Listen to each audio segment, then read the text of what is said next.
Hello everyone and welcome back to another bombastic bout of Barter in the Booth. This is the second half of my 2019 Rugby World Cup saga. I'm sure you can enjoy this episode as a standalone, but it picks up directly from where we left off last time. So for utmost satisfaction, I'd recommend getting stuck into part 1 before you proceed. If you have already had the audible pleasure of part 1, then without further delay, I give you Nihon Ganbare, part 2. Oita was a frenzied hive of anticipation and excitement.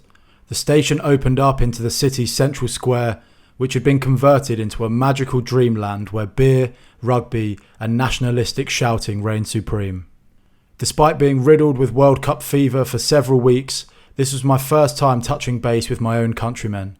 And despite my lifelong investment in English sport, this was also to be my debut England away day. I grew up on the tall tales of Lions tours, the Barmy Army, Euros and World Cups, and as I surveyed the sea of white jerseys stretched over rotund guts, boisterously knocking back pints, uttering profanities in tongues from Southampton to South Shields, I couldn't help but feel immediately at home. National pride gets a bad rap nowadays, and anyone daring to not be completely disgusted by their national identity tends to be hounded by the type of middle-class, privately educated home counties neo-Marxists that have turned the Labour Party from a noble patriotic institution into an intolerable elitist circle jerk. Nationalism is just taking pride in something you weren't even involved in. You think you're better than others just because you were born on one side of the border? They smugly scoff like they've hit on something profound. I remember my first Owen Jones article. As Richard Price wrote in his monumentally correct sermon and pamphlet, A Discourse on the Love of Our Country from 1789, the love of our country has, in all times, been a subject of warm commendations, and it is certainly a noble passion, but, like all other passions, it requires regulation and direction. First, that by our country is meant, in this case, not the soil or the spot of earth in which we happen to have been born, not the forests and fields, but that community of which we are members, or that body of companions and friends and kindred who are associated with us under the same constitution of government, protected by the same laws, and bound together by the same civil polity. Secondly, it is proper to observe that even in this sense of our country, that love of which is our duty, does not imply any conviction of the superior value of it to other countries, or any particular preference to its laws and constitution of government. Were this implied, the love of their country would be the duty of only a very small part of mankind. For there are few countries that enjoy the advantage of laws and governments which deserve to be preferred. To found, therefore, this duty on such a preference would be to found it on error and delusion. He goes on to spit continuous fire, infinitely more insightful than anything I will ever be able to articulate. But he had his sermon, now allow me to have mine. To take pride in your country is to take pride in a society that nurtured greatness, and one to which we each play an integral role. Yes, I didn't write Harry Potter, nor did I write Eleanor Rigby. I didn't teach David Beckham to kick or Lewis Hamilton to drive. I didn't discover penicillin, invent the internet or fight fascists in France. But I belong to the community that did. The same institutions that educated me, kept me healthy, kept me safe, governed me and instilled my morality did the same for them. We grew up playing the same games, laughing at the same jokes, dancing to the same tunes. Whether we like it or not, for better or worse, we view the world through a shared lens, and that unites us. People often lay the blame for national pride on a small-minded lack of worldliness, but my vast travel and discovery of new cultures has only made me more steadfast in my pride and, more importantly, gratitude for my own. My head retreats into my hands when I'm lectured on the corruption, discrimination and poverty that plague our society by someone who has scarcely crossed the M25. Becoming global turned me into less of a globalist. I don't want nations amalgamated into vast political unions. Homogenization in the name of diversity makes no sense to me. This does not come from a place of national superiority, but rather from a deep, deep adoration for the variety of human existence. I support the preservation of culture regardless of where on the map that culture resides. Although, on a side note, when I talk of culture, I talk of art and literature and language and architecture and food and music. If your culture is hacking off young girls' genitalia or stoning gays to death, your culture can, quite frankly, get to fuck. But my point is, globalism dilutes and destroys culture in the name of financial and political greed. It's why I love Japan and its unapologetic embrace of its beautiful and unique national identity. It's a fallacy that pride in your country somehow detracts from your admiration of others or your welcoming of newcomers. Yes, nationalism can, has, and will be hijacked by nefarious agents, but what instinct won't? America is a prime example of a nation built on immigration, but with an immensely strong sense of national identity and loyalty. A nation is not a shared skin colour, but a shared set of values, and a belief that those values can and should endure.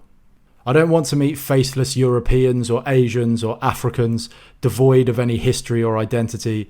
I want to sit at a table with Portuguese and Polish, Liberian and Latvian, Jordanian and Japanese, all with a strong sense of their identity, but who embrace the diversity and complexity of humanity.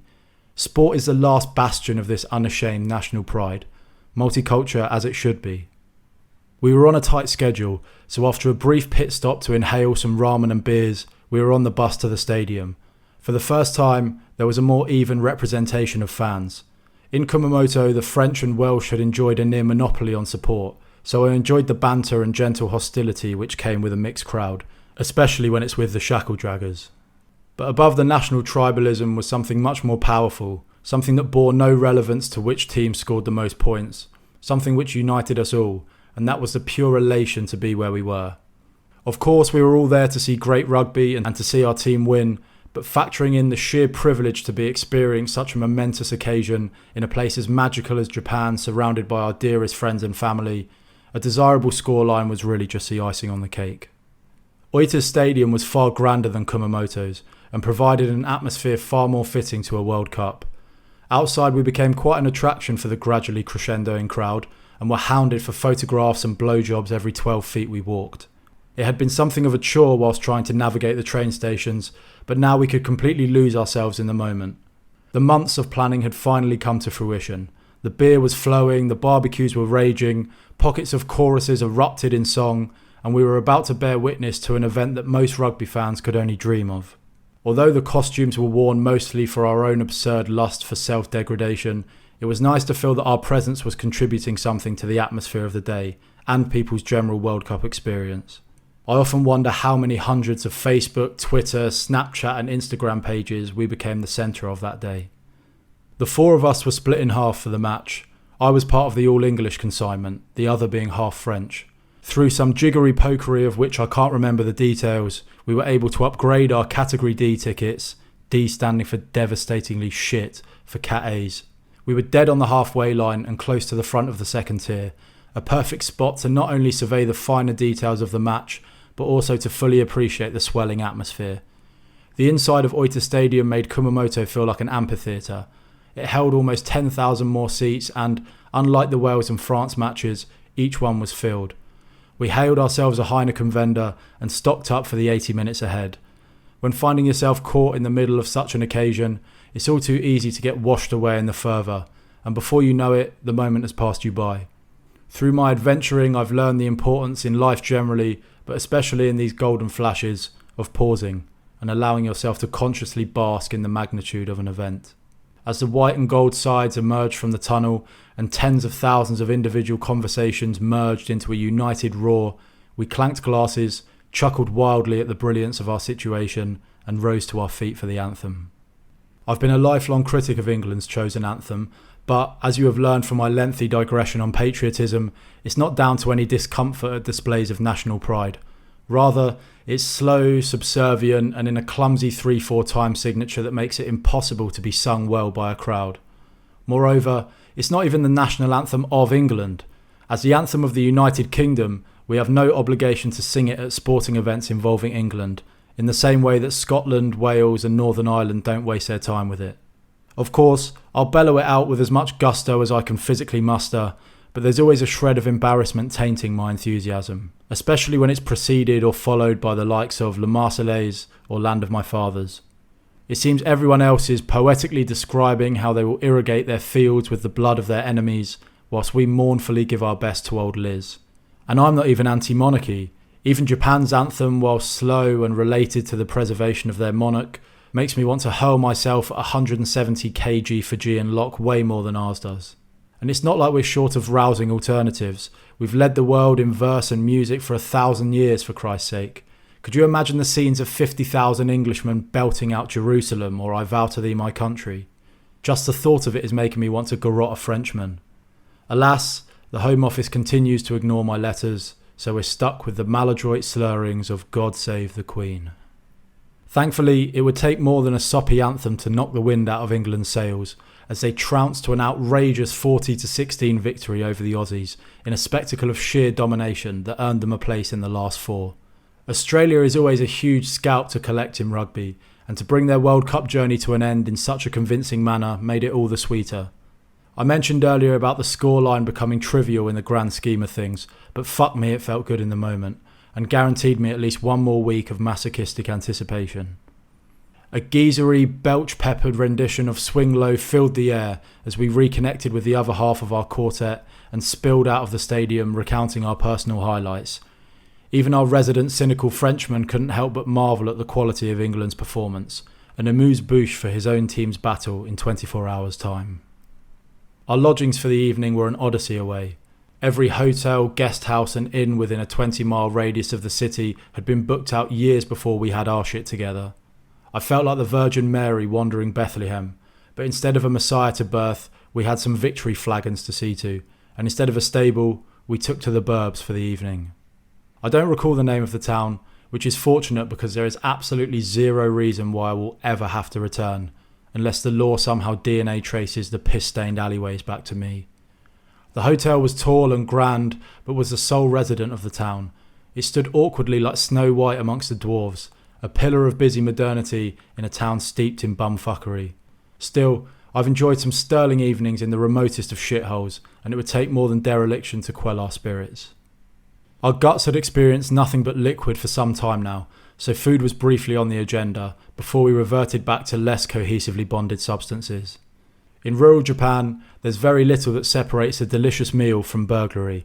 Public serving restaurants and private homes are indistinguishable and often share the same functions.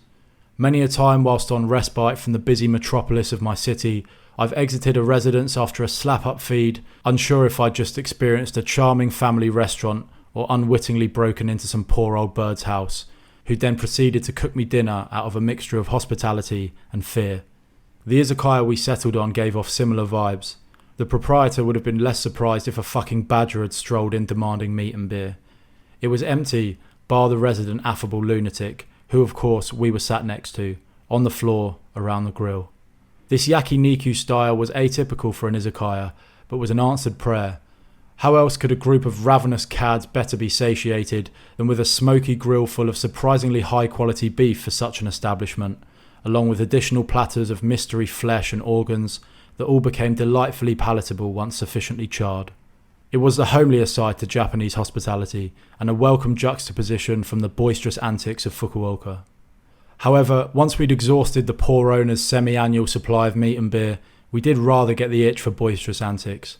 After all, this was a rare reunion and an even rarer occasion, so the thought of succumbing to slumber without first milking the night for every drop of joy seemed criminal. But despite having an exceptional talent for sniffing out a party, the fact we were essentially in Chernobyl meant we had our work cut out. We fluttered towards every flashing sign like a pack of moths, raided every business that had its lights on, and kicked in any door that sounded like it had more than 5 people behind it. But to no avail. The witching hour was upon us, and if we'd have searched any more rigorously, we'd have certainly ended up in handcuffs. It was time to swallow our pride and accept the soft, bamboo-y embrace of the tatami. We'd spent every second together for 2 days and 2 nights, waxing lyrical about our days sharing a jersey, but nothing rekindled that primitive, animalistic bond more than our communal bath the following morning. I find clothes pose a real threat to nostalgia, and it wasn't until we were laid bare, forming a gentle chorus and snapping some obscene photos for the Hong Kong group chat, that we knew without a shadow of a doubt that the band was back together. A swift complimentary breakfast and we were back trundling towards Oita for our second leg of knockout stage competition. Seeing England's spanking qualification meant, in my eyes, the trip had already been a resounding success, but Wales versus France was to be no tickling contest. The Welsh live and breathe rugby perhaps more than any other nation, but have a World Cup record that makes for disappointing reading. France, on the other hand, whilst rarely the favourites going into big tournaments, have a penchant for unexpectedly going the distance, earning themselves a reputation as a perpetual dark horse. What was certain was that neither team were going to be disposed of lightly. By pure fluke, I'd seen both sides play in the group stages, but I had no real skin in the game. Yes, Wales are a home nations team, but they are also probably the most vehemently anti-English. Plus, as much as I hate to admit it, I've always been something of a francophile. I was with a proud Frenchman, but I hadn't yet decided what would be more fun, joining him in his bombastic support or advocating for the devil in the interest of contrast. It was to be another long day, so a sizable pre-match feed was required. My pals were in the market for raw fish, so we set a course for a sushi train restaurant. While these may not boast the highest quality produce or most sophisticated ambiance, for volume and price they cannot be matched, and we were bloody starving. I was not only a sushi virgin when I moved to Japan, but a skeptic. Not out of some mamby-pamby soft cockery, I am actually something of an adventurous eater, but rather out of a curiosity of what could possibly be gained by not implementing one of the tried and tested cooking methods that have been rendering fish scrumptious for hundreds of years. Also, sushi advocates in the UK are always insufferable twats that lecture you about plastic straws before tucking into a shrimp and avocado roll that fuck the environment more than 10 oil refineries. Now I eat sushi regularly, mainly because there's a sushi train restaurant opposite where I work, and between that and konbini bento, there's no contest. It's fine. Good even. The high-end stuff especially can slap, and sushi really is something that should be enjoyed, like caviar, as a brief decadent luxury, not wolfed down for £1 a plate.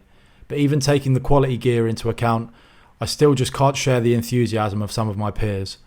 I can't help but stare down at the intricately sliced morsels of tuna and salmon and think, just give me the fish, a hot pan, some butter, some garlic and some parsley, and I'll produce something infinitely more delicious. So naturally I contributed heavily to the 60-odd plates we consumed between the four of us. We constructed a tower of used crockery the size of which wouldn't have looked out of place in Canary Wharf. If shrimp tails could smash coke and sell landmines to African despots, we would have had ourselves a first-rate financial institution. I still whip out the photo of it when I want to impress/induce a breakdown in a Japanese friend. Kickoff was fast approaching, so a frantic spell of attempted hailing and bilingual telephonic negotiating ensued as we tried to secure some transport to the stadium. Eventually some poor bastard of a cab driver applied his brakes within a 100-mile radius of us, and immediately found his pride and joy saturated with about half a ton of half-cut European cattle. It had been touch and go for a while, but once locked in, it was the right side quicker and more comfortable than the coach. Approaching the stadium was atmospheric deja vu. Like Proust's Madeleine cake, the scent of grilled meat and unshowered Celts snapped my hazy brain back into game mode. It was refreshing to absorb the pre-match chaos objectively, without being overwhelmed by tenseness. Also, we ditched the costumes for the day, so my arse remained unfondled throughout the build-up. I bumped into a Frenchman I'd shared a few jars with in Kumamoto, unless there was more than one bloke dressed as Napoleon, in which case he had a very strange interaction with some deluded English drunk, and was exceptionally good at smiling and nodding. For this match we sat together on the lower level. My seat had made for incredible viewing the day before, but being down in the thick of it had more of a terrace vibe. There was an even mixture of Welsh and French, making for a beautifully antagonistic environment. It's interesting how, though segregated, football crowds are so much more aggressive than rugby crowds. Perhaps it's because the romantic idea of violence always inflames the passion significantly more than the reality. Singing about smashing up the opposition fans is far easier and cleaner when they're separated by half a stadium and 1,000 constables. When you're face to face with 20 of them, and you remember that you've got a wife and 3 kids at home who would much prefer you with at least some teeth, suddenly confrontation loses its glamour. This is not, I repeat not, an entitled flex on how rugby is so much more civilised and gentlemanly than its wayward older brother. That undeserved, tired and often classist high-horsery is actually something I detest about the rugby community. Anyone who spent an evening with a pack of rugby players knows we are anything but civil. It's just our deviancy is able to transcend team loyalties. I adore football and its visceral tribalism, and spent many a formative afternoon in my mid-teens standing in Kenilworth Road's G Block, poetically describing to the opposition fans, in concert, how their players were on a par with faecal matter, and how that if they fancied it, we take great pleasure in stomping their ears in after the game. Having spent matches surrounded by integrated support and matches surrounded by unified support, I can say with confidence that the experiences are equally profound. Although, in this case, as an objective bystander, the integrated fans made for a great spectacle. Gaelic and Celtic crow calls erupted from pockets of blue and red, legions of cock-hatted Frenchmen went pint for pint with their dragon-hatted counterparts, and from the first clash of bone and muscle on the paddock, it was clear that we were in for an explosive 80 minutes. Much like sports crowds, victories too come in a variety of flavours. England's trouncing of Australia was hugely gratifying, but lacked the nail-biting angst that comes with a tightly contested matchup. There's a satisfying sadism that comes with a convincing battering, but an equally satisfying masochism that accompanies coming down to the wire. And there are pros and cons to both. England's victory had been a wholly enjoyable experience, but since there was scarcely a moment where a negative result was on the cards, the final whistle was simply confirmation of what had been the case for the previous hour, rather than an ecstatic ejaculation of relief and joy. Back and forth contests are riddled with stress and heartbreak, but a victory after such a rollercoaster converts those negative emotions into an elation infinitely more powerful than a decisive win. On the other hand, the devastation of coming so close but leaving empty-handed is infinitely more grievous than getting convincingly beaten by an obviously better side. Sport conjures this extremely odd metaphysical situation in which the result of the final 1 minute determines whether or not you have enjoyed the previous 79. For the vast majority of a nail-biter, no one actually knows if they're having a good time. The final kick of the ball can be the difference between the most unforgettable match you've ever seen and one that you wish to have erased from your memory immediately. An example that springs to mind is Johnny Wilkinson's last-minute drop kick to win England the 2003 Rugby World Cup. Due to that second, all Englishmen hold that team up to be national heroes. Had the boot been on the other fly-half's foot, however, and we probably wouldn't even be able to name the captain. I mean, who was the captain in 2007? Does anyone know? We made the final, we just didn't win it. The most common sigh of the deflated supporter is, I don't know why I put myself through this. Which is a fair question. As a species, we seem addicted to placing our fragile happiness in the hands of a beast we have no control over, to then watch it juggle the thing for an hour and a half before finding out if it will be smashed to the floor or kept intact for another week. As you may have guessed, the match was a close contest. France were off to a rocketing start with 2 tries inside the first 10 minutes, before Wales replied with a try and penalty of their own, closing the gap to just 2 points. On the half-hour mark, France again crossed the whitewash to pull ahead going into half-time. We were sitting adjacent to Wales's try area, so enjoyed a sizable portion of the first half action from within gobbing distance. My word, the Frogs know how to make a racket. The Welsh too boast emphatic support, but their Brittonic tones make for far more melodic refrains. You'd think the French's romantic tongue would too come across refined, but their short, sharp blurtings were far more reminiscent of the vulgar Anglo-Saxon cries of the English. The second half began with a monumental controversy after a vicious French elbow was thrown into a mustachioed Welsh face. A lengthy deliberation took place amongst the officials.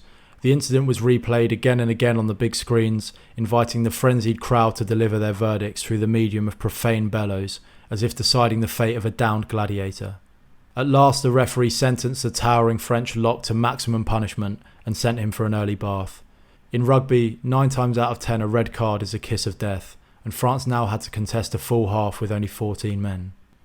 The next 30 minutes was something of a stalemate, with the Welsh penalty being the only points added to the board and France holding on to a semi-comfortable 6-point lead. But with just over 5 minutes to go, a messy French scrum in front of their own try line somehow saw the Welsh crash over for a try whose validity too caused some controversy. But despite hearty French protests, the 5 points were awarded and the extra 2 added by the conversion. The Welsh now led by a single point going into the final minutes. With every fingernail in the stadium chewed down to the nub, the Welsh pack expertly ran down the clock and, on the stroke of 80 minutes, Dan Biggar violently punted the ball into the crowd, securing Wales's place in the semi-final. France's deficit of manpower had immediately rendered them the underdogs, and therefore the more attractive team to back as an outsider. They fought gallantly through the half despite their handicap, and my support couldn't help but be drawn to them. On the other hand, who doesn't like a surprise comeback in the dying minutes of a brutal clash like this one? It really was a match fit for a World Cup. Through all the tries, penalties, near misses, scraps, big hits and controversies, the pendulum never stopped swinging. No team was ever in enough control for the crowd to neglect the play for even a second. I've no doubt that there were some horrifically dry mouths and burst bladders by the time the fat lady sang, but wetting the whistle or bleeding the snake posed far too much of a risk in a game this tense. I was gutted for the French, but they certainly went down swinging, putting on a hell of a show with their worn-torn Welsh brethren. All in all, a fantastic afternoon's rugby football. We had unfinished business in Fukuoka, so post-match was spent crammed onto buses and bullet trains with 50,000 other fans who shared our unique and clever plan to get out of Oita. In the queue for the bus, I got chatting to an English bloke who lived in the Cayman Islands. It struck me that there's probably nowhere else on earth where you can find out someone lives there and immediately, without a shadow of a doubt, know their occupation. In Japan, yes, a large proportion of Western expats are teachers, especially in the more rural areas, but in the Japanese cities you'll find plenty that work in a vast array of industries, from the very white bread to the uniquely strange. And sure, there's probably a couple of hippie surf instructors and zany barkeeps knocking about the Cayman Islands, but if you're a middle-aged white Englishman, you're only there for one reason. He chuckled at my unconscious reaction. I imagine the same reaction he gets from everyone when he mentions his chosen loci. It's tax neutral, he keenly corrected before I'd even managed to formulate a sentence. He was a perfectly nice chap, and I'm sure, like all of us, he's got his justifications that allow him to sleep at night. But it must be difficult not being able to tell someone where you live without them immediately judging you as a greedy, immoral shitebag. It's a curse he shares with the Argentinians. We staggered through the door of our original hotel and collapsed on the first sofa, bed or fluffy rug we came to. Our bodies were telling us to stay put, but our hearts cried out for one last hurrah. Who knew when we would be here again? Together, perhaps never. We would never forgive ourselves if we were to forsake this golden opportunity for mischief and camaraderie just because our bodies, minds and souls desperately needed rest and fluids that hadn't been fermented. It was already late, and the time for civility had passed. We were flagging hard, and no amount of beer, wine, alcopop or cocktail was going to dig us out of our fatigue. It was time to toss aside any notion of self-respect and call in the big boys, the ones that could assure that the night would degenerate despite our souls' reluctancy. Once again it would be the dubious produce of the combini that would be our liberator, but this time from the glowing chest at the opposite end of the shop and temperature scale. As I ripped open the fridge and set eyes on the beast, I shuddered with the memory of past regret and apprehension of regret yet to come. But in between it was a necessary evil. Strong 0, 9%. Like the Lord it both giveth and taketh away. This teeth-rotting, gut-eroding, migraine-inducing chemical spill of a beverage has become something of an institution in Japan, especially amongst the strata of sophisticates who like getting pant-pissingly hammered as quickly as is physically possible at the lowest cost. I often gaze in awe at the middle-aged mothers stocking up on six-packs and think, you should be a fucking Navy SEAL. I'm 6'5", 110 kilos after a big lunch, with a regrettably high tolerance for the sauce, but a couple of tall boys in and I'm ready to scrap a smug-looking road sign. Drinking is just borrowing happiness from tomorrow, but in this case it was more likely to be from the next fortnight. The only choice we now faced was yellow-flavoured battery acid or green-flavoured battery acid. I was abandoning my post as captain of this ship and passing control of the wheel onto Admiral Strong 0. It worked like a charm. We stood on the pavement caning through these elixirs of life and before long were overcome with benevolence and ready to mingle with Fukuoka. In this state, only one spot sprang to mind, the notorious and originally named Club Ibiza. I'm not really a big club man these days, especially in Japan, but in the state we were in, I thought the darkness would do us some good. Japanese clubs have a real talent for playing the most horrendously budget, uninspired fuckboy EDM ear rape that you've ever had the misfortune of being exposed to. As you can well imagine, this attracts a certain type of punter. Usually their IQ floats around the 50 to 60 mark. So when you go, you have to remember not to take the experience too seriously. The club won't be fun in and of itself, so you have to make your own mischief. Our method involved popping and spraying obscene amounts of disgusting fizz about the place, fangirling the outrageously low-rent DJ, and sneakily hoisting fellow ravers into the air like they were involved in Jewish matrimony. The hip-hop room was a personal highlight. The only thing more hilariously tragic than a room full of white guys stunting in basketball jerseys, snapbacks and rusty chains is a group of Japanese guys stunting in basketball jerseys, snapbacks and rusty chains. I think the presence of a huge oafish Englishman flailing about the dance floor with their girlfriends broke the illusion that they were in a 50 Cent video. We scrummaged the bouncers outside as the sun came up. They were pretty big boys, but they'd clearly had very little front row specific training. I'd missed the mob that forms once the club kicks you out. It had been a while since I'd stuck it out that long. I watched in intrigue like an ethologist surveying a watering hole of the African savannah.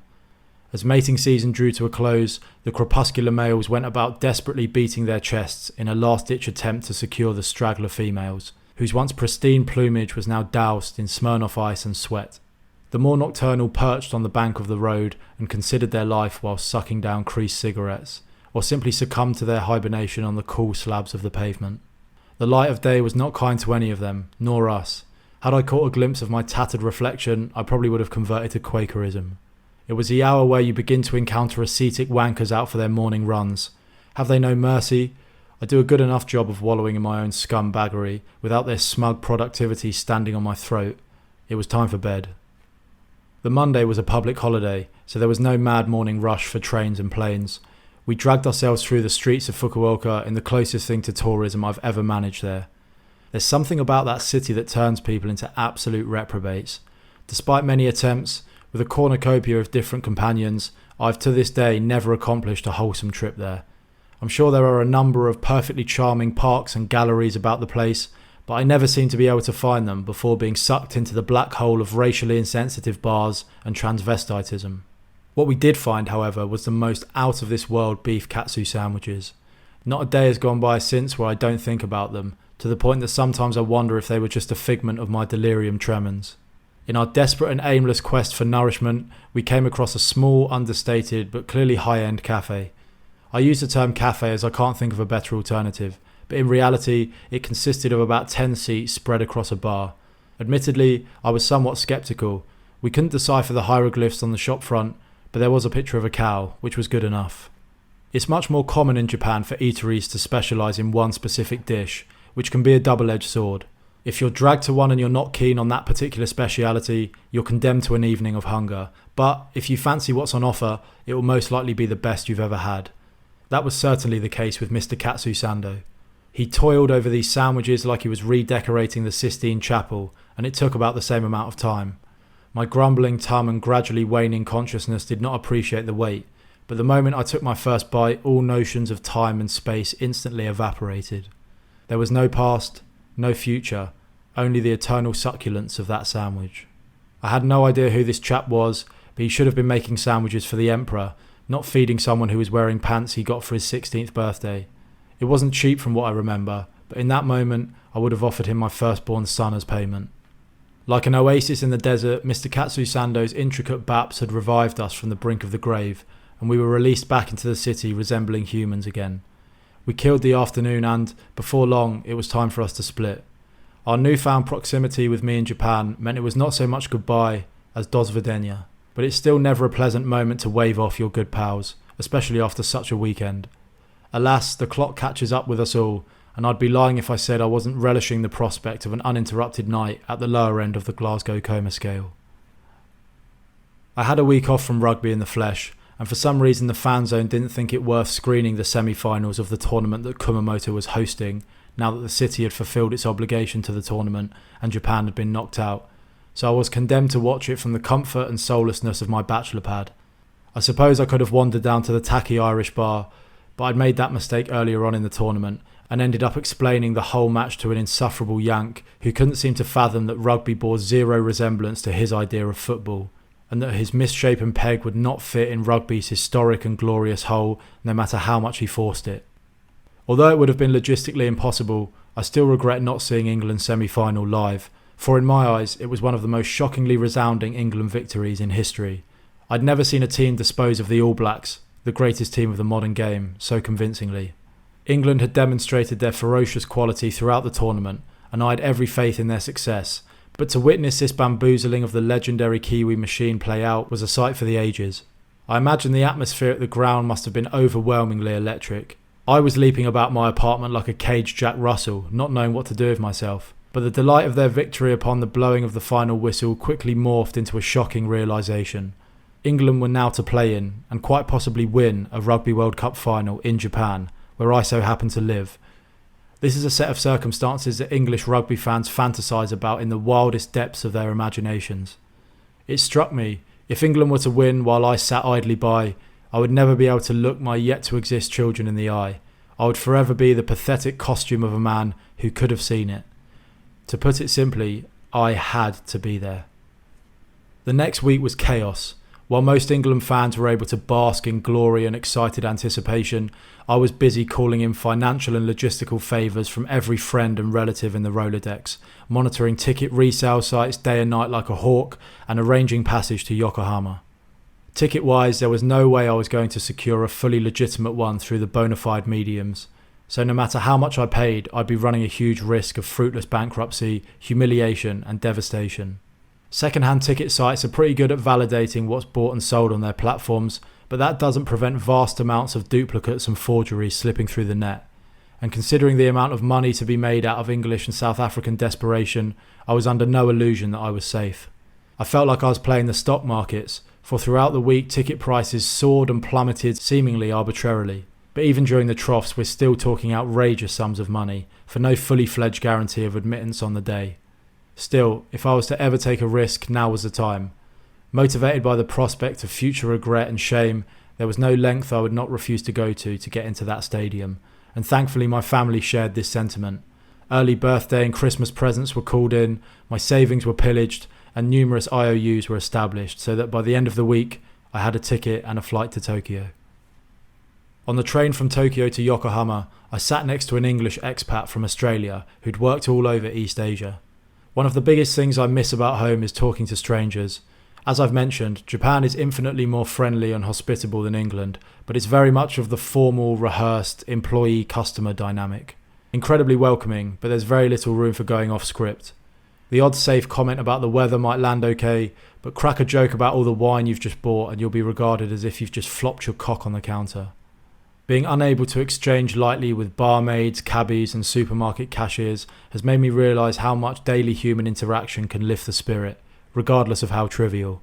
Yes, the overly chatty barber or plumber can be a bit taxing at times, but when you've gone a whole weekend without anyone even acknowledging your existence, you start to yearn for the verbal GBH of the oversharing ear chewer. On the whole, I actually believe that casual conversation and humour is something the English excel at. It's probably as a result of spending thousands of hours in the great debating hall come open mic comedy stage that is the pub. From a tender age we observe the delicate art of objective discussion and quick-witted piss-taking from within the plural melting pot of age, class, occupation and proclivity for violence that can be found in these great institutions. Those years of seemingly unassuming pints and pool games were actually an apprenticeship in communication, a qualification more valuable than every GCSE combined. It's something we have taken wholly for granted, and one of the great lessons we've learned from the Corona debacle. For God's sake, value your fucking neighbours. And I mean neighbours in its biblical sense. Especially with mental health being such a blight on our society, we have no idea what monumental positive difference a fleeting morning might make to someone's day. We humans are social animals, and deprived of interpersonal connection, we are doomed to live in misery. It's one of the reasons I utterly loathe the relentless takeover of automation. I don't care if it saves me time, I don't care if it saves me money, shove your screen up your arse. I already spend an increasingly unhealthy amount of time staring at pixels. When I go to the co-op for milk, I want to see dotty old Mavis smile as she updates me on her grandson's clarinet lessons. I can't help but feel that this push for automation is part of an increasingly trendy modern idea that human beings are nothing but disease-spreading, nature-destroying, gluttonous, discriminatory oxygen thieves. It's a notion I reject with every fibre of my being, and the reason why the environmental lobby come across about as well adjusted as the Manson family. This repugnant debasement of human life has been the precursor to every single genocidal regime in history. As once you can make a case for human life being expendable, there's no limit to the horrific violations that can be justified. We owe our peace, liberty and prosperity to the miraculously profound idea that the individual is inherently precious and worth protecting. The world has never been so safe, healthy, educated and comfortable, and we owe it all to human ingenuity and courage. So don't scoff at civilization, have some gratitude for the human race, despite its flaws, and treat those around you as more than inconvenient slabs of carbon. My train companion and I talked heartily from the get-go, swapping expat origin stories and tales from England away days past. He'd been there for England's heroic 2003 World Cup final victory in Sydney, so I hoped he'd serve as a good luck charm 16 years on. These brief encounters are always bittersweet. By the end of the journey, I'd shared more of my trials and tribulations with this chap than I have most of my family and friends. That is until I started broadcasting them to the world via this podcast. There's something about a temporary objective ear, devoid of the social politics that govern our permanent relationships, that invites us to share uninhibited. Speaking to another expat who had lived and worked in Asia, and who understood the unnegotiable clashes of culture and identity, was unexplainably refreshing. This sounds disgracefully ungrateful to the kind support of my loved ones, but empathy can only go so far in understanding the barriers of living and working in such a staggeringly alien culture. I've spent hours trying to articulate the feelings of frustration and hopelessness, but when every reference point is out of alignment, you may as well be speaking a different language. The finite nature of this relationship was what allowed it to be so constructive, but was also its tragedy, like a one-night stand of conversation. Well, it's been nice having one of the most profound exchanges of my life, but this is my stop, so I suppose goodbye forever. Enjoy life, old bean. The atmosphere in Yokohama made Oita look like a night at the proms. I emerged from the depths of the subway station to a Rio-esque carnival in the streets. Every inch of every pub, bar, konbini and road was mobbed with legions of green and white shirts, singing, dancing, marching, chanting, trumpeting, drumming, and, of course, drinking. Every corner I turned was like walking into a different pantomime, each more chaotic than the last. It was bloody brilliant. I managed to link up with an old uni mate who'd been following the tournament around the country with a group of friends and family, and swiftly obtained some tins.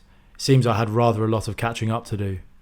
Despite being utterly overwhelmed by the scenes surrounding me, the pit of my stomach was still knotted, for there was still doubt regarding the legitimacy of my ticket. My friends had been stung by duplicate resales, and until I was through the gates, it would be impossible to relax. My pretzel-like gut only tightened as we made our way to the stadium. I felt like a buzzkill despite putting on my best "I'm excited" face, but all I could think about was the prospect of being turned away at the final hurdle. I had little recourse beyond trespass. I certainly didn't have the cash to scalp a replacement, and I'm sure the gatekeepers would have little sympathy for anyone who hadn't obtained their tickets through the official channels. Essentially, if my ticket was declined, I was fucked. We filed through security one by one, and no one before me encountered an issue. I put on my most convincing "I purchased this ticket legitimately" act, and pseudo-confidently bowled into pole position. The steward brandished his QR scanner as I frantically racked my brain for Japanese phrases that might have dug me out of my potential catastrophe. Just as I was attempting to conjugate the verb "to weep," the judgmental weapon sounded a reassuring beep, flashed a reassuring green light, and I was waved through into the open air. I let out a sigh that lasted about 4 minutes and regrouped with the pack. It was only once inside the grounds of the stadium that the reality of my situation hit home. In about 2 hours' time, I thought, I may be able to say, for the rest of my life, that I witnessed England win a Rugby World Cup in Japan. It would be a moment that would be relived and hailed for decades to come, a slice of English sporting history up there with '66, '03 and that time Gary Lineker shit himself mid-match. The atmosphere around the stadium was incredible, but as kick-off drew nearer, I became nervous, as if it would be me doing battle with these monstrous boars. After sinking some pints and trying desperately to take pause and absorb the beautiful horde we had joined, I parted ways with the boys and made my way to my seat. Behind the posts and high enough to bang my head on passing jets would be my microcosm for the next 80 minutes. There were plenty of Englishmen dotted around, but it seemed to be the South Africans who had block booked and would carry more weight in my section of the stadium. The soulful tones of Shosholosa reminded me of my outrageous weekend at the Hong Kong Sevens. Regardless of your sporting tribalism, it's impossible not to be moved by it. I know for a fact that there were 72,327 supporters in the ground, because not a single seat was left vacant. The roar that erupted from the crowd as the players emerged from the tunnel was deafening, and the pair of anthems were vocalised with such an awesome force, the most stunning display of mass support that I've ever experienced, and a sight I will never forget. As the South African anthem came to its climax and the players ripped off their tracksuits, I beat my paws together, let out a stiff breath, and uttered, "Here we go." In one of the most insightful sporting comments I've ever heard, a friend once described cup finals as 90 minutes of chaos. He was, of course, alluding to football, but it's true across the board, and this was to be no different. I'd love to sit here and say that, like the Wales versus France game, both teams threw every ounce of their spirit into the game in a raw and compelling spectacle worthy of a World Cup, but I would be telling you porkies. From the opening seconds, it was obvious that this England were light years away from the fierce beast that had disposed of New Zealand with such prowess. They looked scared and frantic with no clear plan of action. The South Africans, on the other hand, looked composed and brutally organised, nullifying any brief control England found themselves in. The finalists exchanged penalties throughout the first half, keeping the game close. But in the second half, more South African penalties saw them pull away before 2 tries in quick succession killed the game off for the Boks. By the end, my disappointment was not with the English defeat, but with the poor quality of the match as a whole. It seems to often be the case with finals that both teams are so war-torn, evenly matched and pent up with nerves and anticipation that the game that promises to be the most enthralling is rather anticlimactic. The unstoppable force meeting the immovable object makes for a dull stalemate. All credit to South Africa, they deserved the victory, but I couldn't help but feel, perhaps biasly, that England had lost it more so than South Africa had won it. Of course, that made no difference to the Springbok fans. They were champions. And as I gazed upon their elation, the cheers, the songs, the grown men in tearful embraces, I couldn't help but smile. Within 20 minutes of the final whistle, I was watching a group of Englishmen heartily egg on a near-naked South African man as he dove down a makeshift beer-lubricated slip and slide in the stadium entrance. Rugby really is fantastic. We piled into cabs back to Tokyo for some consolidatory lash and on the way past the England bus following the same route. They looked awfully glum, understandably, solemnly sipping their beers in silence. Surprisingly, their spirits were not raised much by the 4 of us hanging out the window, bellowing slurred words of encouragement. Joe Marler seemed to enjoy it at least, throwing us an ironic cheer. I can't think of anything more deflating than burning the fat off your soul for 4 years, sacrificing all other elements of your life to have a shot at immortal glory, only to have it cruelly snatched away at the last moment. It had taken me about 3 beers to get over it, but I don't know if any brewery on earth produced enough of the good stuff to cheer up the England Warriors. It wasn't the fairy tale ending we all hoped for, but this special squad had accomplished an enormous amount over the past 2 months. Not only had they reasserted the tenacity and skill of English rugby on the world stage, but also made the country fall in love with the sport once again. In England, the final was the most watched event of 2019, drawing more attention than football, cricket, tennis, boxing, and whatever royal shite was going on that year. Despite the loss, there is no doubt that the class of 2019 had earned legendary status. If you know anything about sport or geopolitics, you'll understand the general principle that every nationality hates the English and would rather see the Islamic State lift the World Cup than the England team. But the steel of the men in white had not gone unnoticed, and for the first time in my life I was seeing even our most cantankerous rivals beat their chests and holler in support of English domination. The significance of England dismantling New Zealand cannot be overstated. It's perfectly understood in the rugby world that nobody beats the All Blacks. Even the new champions couldn't get past them in the group stages. But hey ho, that's the way sport goes. They lost at the right time and won when it counted. None of these words could have quelled the depression of even the most optimistic man in the England team's shoes. But I hope, in hindsight, they were able to acknowledge the gravity of their work and feel some pride.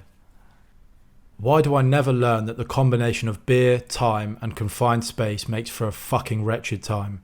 By the time we arrived in Tokyo, I'd accumulated enough Heineken in my bladder to supply Dutch stag do. It could have been delayed shock from the match, or internal hemorrhaging, or both, but I was on the brink of tears as I was finally liberated from our carriage. In contrast to the UK, where it's actively encouraged, pissing on the street is hugely frowned upon in Japan, and can probably land you in some serious bother with the local bobbies. But in this state, I'd have to take my chances with the law. Mission accomplished. Unarrested and feeling light as a feather, we wandered in search of somewhere to be unruly. After consulting with a number of the African gentlemen that act as representatives for the lower brow Tokyo bars and taking a brief tour of our options like some sort of pissed up Homes Under the Hammer, we settled on a delightful establishment that could offer free flow booze, karaoke and extremely friendly bar staff. I had an appointment with a plane at dawn, so I would have to condense a whole weekend's japery into just a few hours. A number of fellow punctured Englishmen shared our taste in entertainment, and it wasn't long before the karaoke machine became a patriotic hymn book. We may not have won, but our serotonin didn't have to know that.